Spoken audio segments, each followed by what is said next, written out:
Պարոն Կարապետյան, Արցախի հետ կապված հայտնի է ձեր գործունեությունը Արցախում, ներդրումները, կարծեմ նաև դրա համար հետախուզման մեջ եք Ադրբեջանի կողմից։ Ինչ ծրագրեր ունեք նախընտրական շրջանում եւ հունիսի 7-ից հետո արցախցիների համար, ինչ ռազմավարություն եք մշակել արցախցիների, նրանց իրավունքների համար, որն է ձեր պլանները իրենց հետ կապված։ Դա երևի մեր ազգի ամենաբարդ հարցն է։ Մենք թույլ,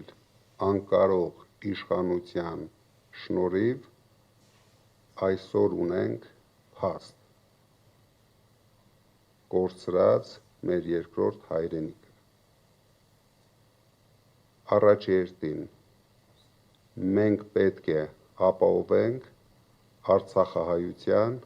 արժանապատիվ կյանքը Հայաստանում եւ ձևավորելով կառավարություն անելու ենք ամեն ինչ արցախահայության անվտանգ վերադարձը Արցախ։ Պարոն Կարապետյան, վերադառնալով տնտեսական ձեր ծրագրին 300,000 աշխատատեղ եք խոստանում ստեղծել իշխանության գալուց հետո 5 տարվա ընթացքում, բայց գիտենք նաև, որ հատկապես իշխանական թևից կան մաթեմատիկական հաշվարկներ այն մասին, որ դա գրեթե անհնար է եւ դրա համար շատ մեծ ներդրումներ են պետք, եթե հաշվի առնենք, որ եթե գործնականում դա հնարավոր է։ Կասեք, ինչպես եք դա անելու, մի փոքր այսպես մանրամասն բացատրելով նաև մեր հանրությանը, եւ եթե կարելի է վիճակագրական տվյալ ներկայացնեք, թե վերջին 30 տարում Հայաստանում որքան աշխատատեղ եք ստեղծել։ Իշխանության մաթեմատիկան մինչև 5-րդ դասարանի մակարդակի է։ 300,000 աշխատատեղ կարելի է ստեղծել Հայաստանում 5 տարում ոչ շատ մեծ դժվարությամբ։ Դրա համար պետք է լինի առաջերտին նվիրվածություն։ Մենք հիմնվում ենք նաև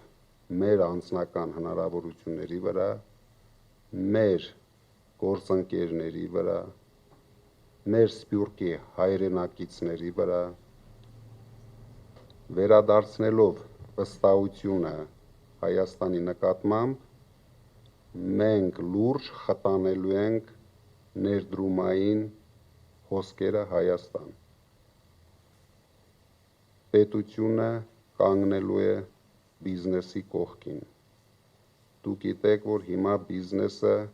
պետության թշնամին է։ Բոլորի վրա հարյուրավոր քրեական գործեր։ Բոլորի ընտանիքները այսօր քրեական հետապնդումների տակ են։ Դուք պատկերացրեք, եթե առավոտը բիզնեսմենը գնում է գործի եւ գիտի, որ տվյալ պահին իր ծեր ծնողները ժամերով սպասում են քննիչի քմահաճույքին, կընտունի նրանց,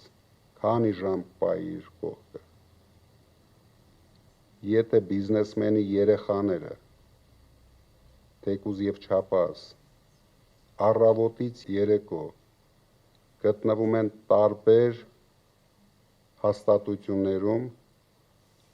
որտեղ չեմ ուզում օգտագործեմ բառը տերոր,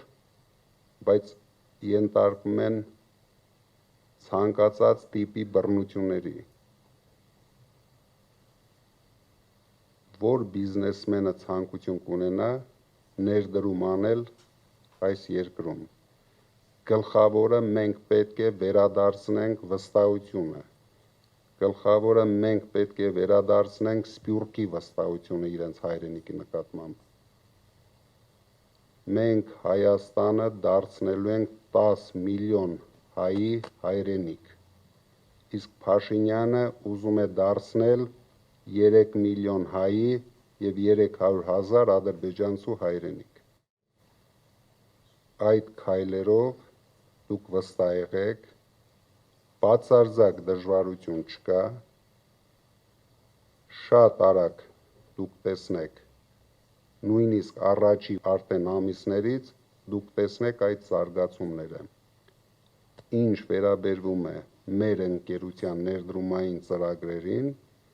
ամենայն դեպս կարող եմ վստահ ասել, որ Փաշինյանի կառավարման տարիներին, եթե վերցնենք բոլոր խոշոր ներդրումները, բոլոր, համարժեք կլինեն կամ ավելի պակաս կլինեն, քան մեր ընկերության ներդրումները Հայաստան։ Մենք նույն տեմպը շարունակելու ենք։